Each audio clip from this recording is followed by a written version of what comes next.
आप क्या समझते हैं कि डिजिटल क्रांति जो आ गई है दुनिया में, इससे सनातन धर्म पर क्या असर पड़ेगा और सनातन लिविंग के द्वारा इसका सही उपयोग कैसे हो सकेगा?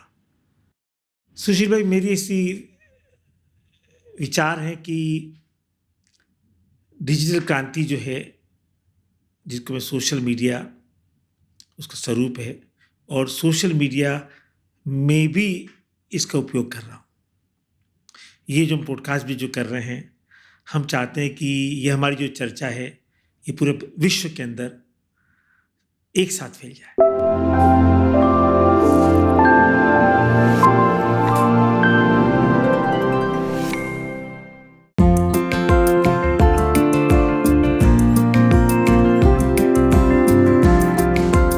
नमस्कार, मैं सुशील दोशी आपका स्वागत करता हूं और आज मेरे साथ हैं डॉक्टर दिनेश सहारा, जिन्होंने दो क्यों कहूँ, तीन बहुत ही महत्वपूर्ण पुस्तकें लिखी हैं जिनका मैंने अध्ययन किया है। और ये सनातन लिविंग के बारे में जिस तरह से बात करते हैं, एक तरह से आपको झकझोर देते हैं। आप इनकी बातों से सोचने पर मजबूर हो जाते हैं और जीवन के बारे में सोचने के लिए उत्सुक हो जाते हैं। जिज्ञासा आपके मन में भर जाती है। तो इसीलिए जब मैंने पढ़ा इन किताबों को, तो कई चीज़ें ऐसी हैं जिनके बारे में उत्सुकता जागी। मैं इनसे कुछ सवाल करना चाहता हूँ और मुझे विश्वास है कि आप जिनने भी ये किताब पढ़ी हो या ना भी पढ़ी हो, लेकिन जो सवाल मैं करूँगा, आपके मन में भी वही सवाल उठ रहे होंगे। दिनेश भाई, आपका स्वागत है। सबसे पहले तो मैं आपसे पूछना चाहता हूँ, आपने डिजिटल क्रांति के बारे में काफ़ी विस्तार से बताया है। देखिए, एक बात होती है बंदर के हाथ में उस्तरा। अगर टेक्नोलॉजी गलत लोगों के हाथ में आ गई तो बहुत नुकसान भी हो सकता है। जैसे कोरोना वायरस में हमने देखा क्या हुआ। गलत हाथों में टेक्नोलॉजी का क्या विनाश पृथ्वी पर कर सकते। दूसरी बात ये कि यही अगर सही हाथों में हो तो दुनिया में क्रांति आ सकती है। दुनिया, ऐसा लगता है छोटी सी दुनिया हो गई है, आपकी पकड़ में है। दुनिया में कहीं भी आप बात कर सकते हैं, पहले तो ऐसा होता नहीं था। तो ये तमाम चीज़ें आप क्या समझते हैं कि डिजिटल क्रांति जो आ गई है दुनिया में, इससे सनातन धर्म पर क्या असर पड़ेगा और सनातन लिविंग के द्वारा इसका सही उपयोग कैसे हो सकेगा? सुशील भाई, मेरी ऐसी विचार है कि डिजिटल क्रांति जो है, जिसको मैं सोशल मीडिया उसका स्वरूप है, और सोशल मीडिया में भी इसका उपयोग कर रहा हूँ। ये जो हम पॉडकास्ट भी जो कर रहे हैं, हम चाहते हैं कि ये हमारी जो चर्चा है, ये पूरे विश्व के अंदर एक साथ फैल जाए। जी। तो ये जो देन हमको है सोशल मीडिया की, ये एक अद्भुत है। हमारे पास जो पहले हम प्रिंट मीडिया देखते थे या टीवी रेडियो स्टेशन पे जाते थे, उसका जो रिच थी बहुत कम थी। तो इसका उपयोग हम अपने अपने लिए अच्छी तरह कर सकते हैं। हाँ, जैसे कि आपने कहा कि दो धारी तलवार है, तो यदि उसका उपयोग आप मारने के लिए भी कर सकते हैं और उसका ऑपरेशन के लिए भी कर सकते हैं। तो हम पे डिपेंड करता है हम इसको कैसे करें। तो कोई भी अच्छा जीवन का अचीवमेंट है, उसकी पॉजिटिव नेगेटिव दोनों चीज़ होंगी। तो हम पॉजिटिव चीज़ लेके और इसका कैसे उपयोग हो और लोगों को लगे जब हम उपयोग कर रहे हैं तो उसकी सार्थकता लोगों को लगेगी, तो अपने आप समझ आएगा। नहीं, मैंने ये भी देखा कि इंसानों के संबंध इससे काफ़ी दूर होते जा रहे हैं। इतने ज़्यादा डिजिटल के मामले में बच्चे, बूढ़े, जवान सब इसमें इतने ज़्यादा मशगूल हो गए कि कई बार लगता है कि इंसानी संबंधों पर उसका असर पड़ रहा है। कि आप पहले किसी के भी घर चले जाते थे, वो आपको कहता था कि आइए, बैठिए, चाय लेकर जाइए। आपको पहले से टाइम लेकर जाने की ज़रूरत नहीं थी। आजकल क्या है, लो आप जाइए, किसी का कोई टेलीविज़न देख रहा है, कोई मोबाइल पे लगा हुआ है। छोटे-छोटे बच्चों की आँखों पर चश्मे लग गए हैं। तो इसका एक फ़र्क भी पड़ रहा है। तो ये संतुलन स्थापित करना बहुत ज़रूरी है। और आपने जैसा लिखा किताब में भी कि अगर सनातन लिविंग के साथ अगर जिएँगे, तो फिर आप एक संतुलन जीवन में स्थापित कर सकेंगे। तो नैतिकता के साथ जीना, यानी सनातन तरीके से जीना, ये एक बहुत बड़ी बात आपने लिखी है। तो अ, हम अवेयरनेस के साथ यदि कोई भी चीज़ का उपयोग करेंगे जो कि सनातन वैल्यू का सबसे बड़ा स्टेप है, तो हम उसको अपने लिए फलीभूत भी करेंगे, अपने लिए सार्थक भी करेंगे और हाँ, हर अच्छी चीज़ के साथ में कोई विपरीतता होती है, कोई होती है। परंतु जो आपका सोच है कि बच्चों के ऊपर प्रभाव का, ये बिल्कुल इसलिए आजकल बहुत सारे कंट्रोल्स, रिस्ट्रिक्शन भी आ गए हैं, जो जिससे द्वारा हम चाह बच्चों पे कंट्रोल कर सकते हैं। पर एजुकेशन सिस्टम में एडवांसमेंट हो गया है, ट्रांसपोर्टेशन में, लॉजिस्टिक्स में इतनी ज़्यादा कि वर्ल्ड का इतना विस्तार हो रहा है कि यदि ये सॉल्यूशन नहीं होता तो इतना विस्तार करना असंभव होता। तो दोनों ही चीज़ें पर सनातन वैल्यूज यदि जीवन में आप अपनाएंगे तो इसके जो इफेक्ट हैं बहुत कम कर पाएंगे। एक दूसरी बात जो मुझे लगती है कि पर्यावरण की, देखिए पर्यावरण पर फर्क पड़ रहा है। हम देख रहे हैं कि जंगल कट रहे हैं, पेड़ कट रहे हैं, और अब हवाओं में वो मधुरता, वो बढ़िया बातें, जो ताज़ा हवा के झोंके आते थे वो आते नहीं हैं। तो बड़ा फ़र्क पड़ रहा है पर्यावरण का, और कंक्रीट के जंगल हर जगह दिखाई दे रहे हैं। पहले जैसा संसार रह नहीं गया। तो मानव निर्मित जो विनाश की बातें हो रही हैं, इसको सनातन वैल्यूज़ के साथ कैसे जोड़कर इस दुनिया को बचाया जा सके, क्योंकि मुझे लगता है पानी के कारण शायद अगला विश्व युद्ध हो कभी, क्योंकि पानी की कमी पड़ रही है, और अब पहाड़ पिघल रहे हैं, बर्फ़ पिघल रही है, तो वार्मिंग, ग्लोबल वार्मिंग की समस्या, सब कुछ हम देख रहे हैं अपनी आंखों के सामने और समझ रहे हैं कि इससे विनाश हो सकता है।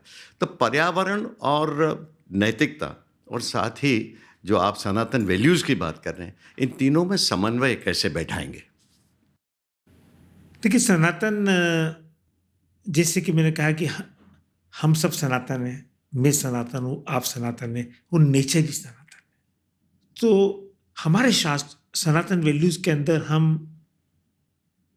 वन का, पशु पक्षी का, पौधों का, हम उनको देवता स्वरूप देखते हैं। हम गाय की पूजा करते हैं, पीपल की पूजा करते हैं, हम तुलसी की पूजा करते हैं, तो हमने उनको अपना ही मान रखा है। तो जो पूजनीय हैं, देवता के रूप में उनकी पूजा करते हैं, तो हम उनके साथ में क्यों गलत करेंगे? ये तो हमारे मॉडर्न साइंस ने और अपनी कंज्यूमर ग्रोथ के हिसाब से हमने इतना विस्तार कर लिया है कि ये प्रकृति उसको सहन नहीं कर पा रही है। तो ये इंडस्ट्रीज़ को, सरकार को, और जो इसको, इसमें कुछ पॉलिसी ऐसे अमेंडमेंट करें जिससे कि इसमें एक संतुलन हो। परंतु इसको ब्लेम करने की बजाय, क्योंकि हमारी सनातन वैल्यूज़ तो उनको पूज्य नहीं मानती। बिल्कुल, बिल्कुल। अब मुझे याद है कि किसी ने पिकासो से पूछा कि भाई आप इतने अच्छे चित्र कैसे बनाते हो? तो उन्होंने कहा, वो नाराज़ हो गए। उन्होंने कहा, भाई कोई बहती हवाओं से नहीं पूछता कि आप बहती क्यों हैं? कोई पहाड़ों से नहीं पूछता कि आप अटल क्यों हैं? कोई बहते हुए झरनों से नहीं पूछता कि आप इतने अच्छे झरने, इतने खूबसूरत क्यों बहते हैं?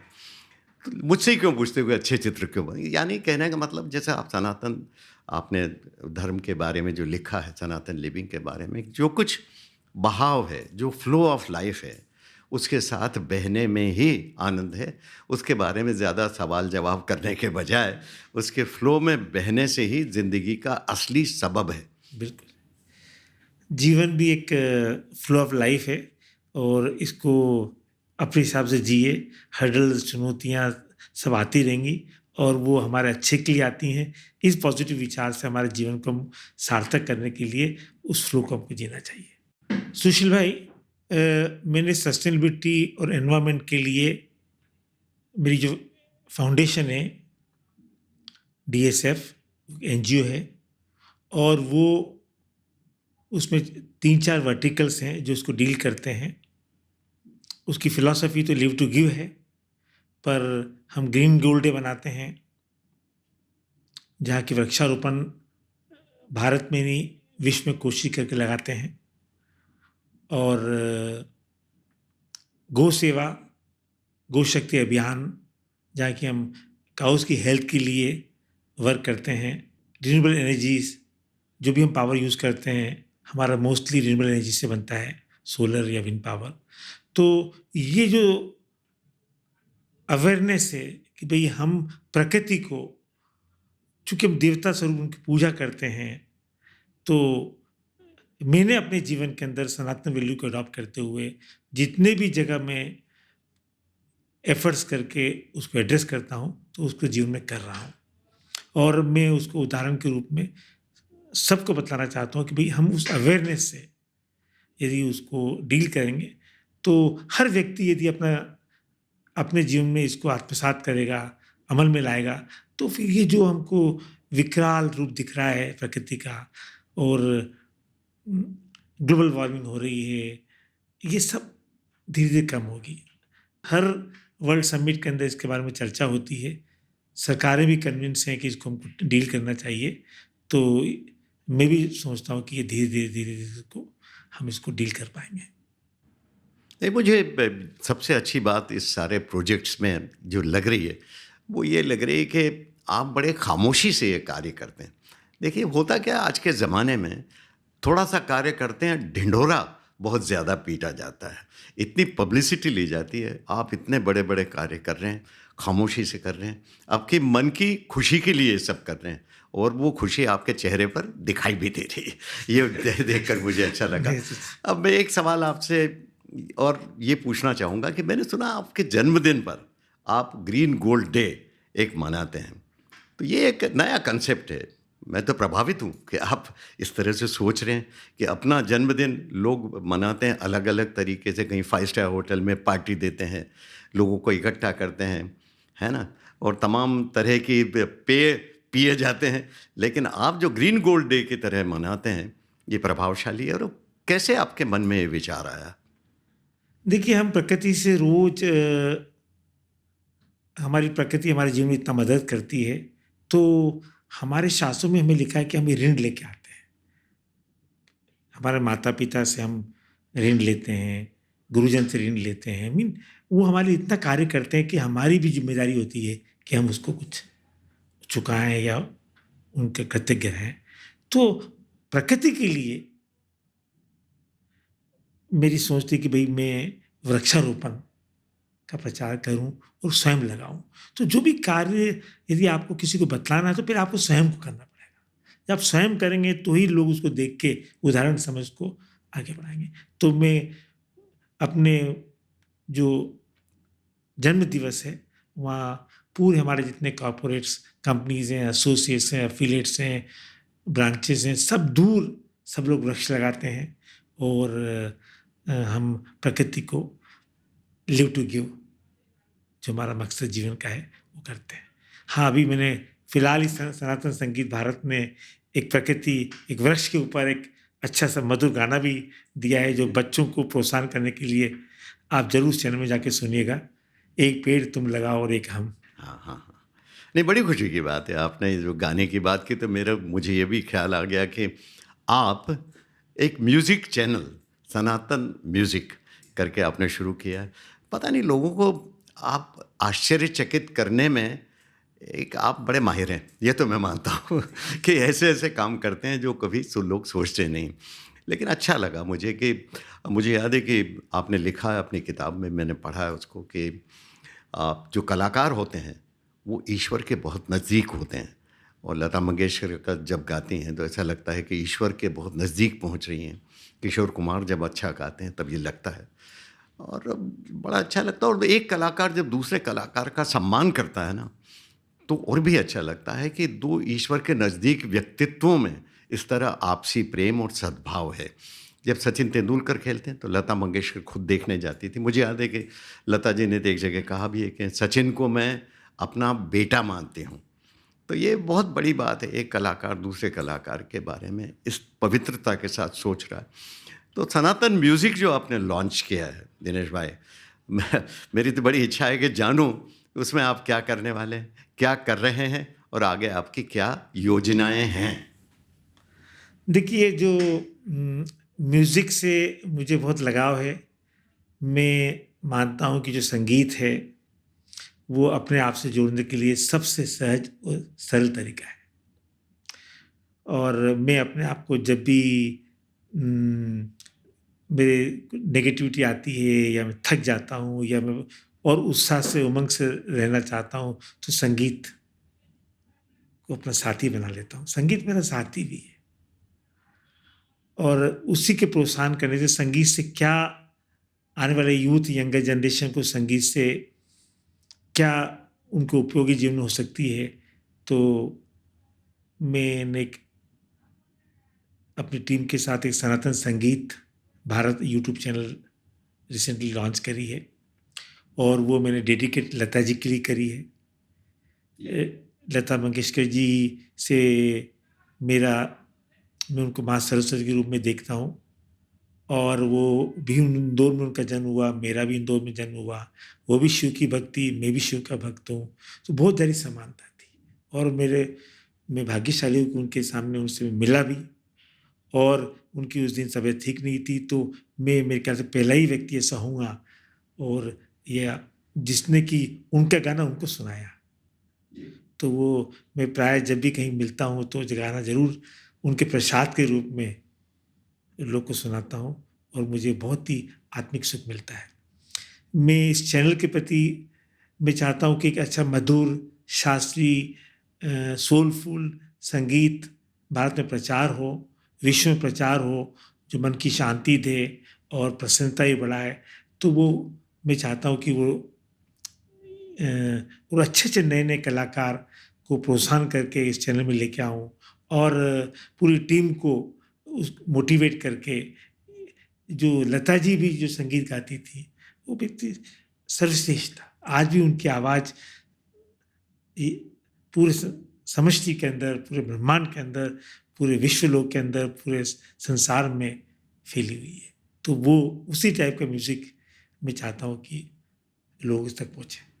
नहीं, बहुत अच्छी बात है। आज बहुत चीज़ें समझ में आई। मुझे विश्वास है कि तमाम श्रोता और तमाम दर्शक जो ये प्रोग्राम देख रहे हैं, उनको एक मन में सुकून।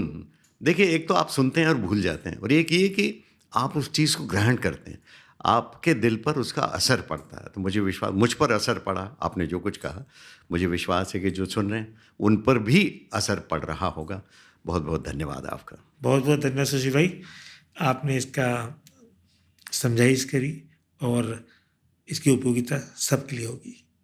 धन्यवाद।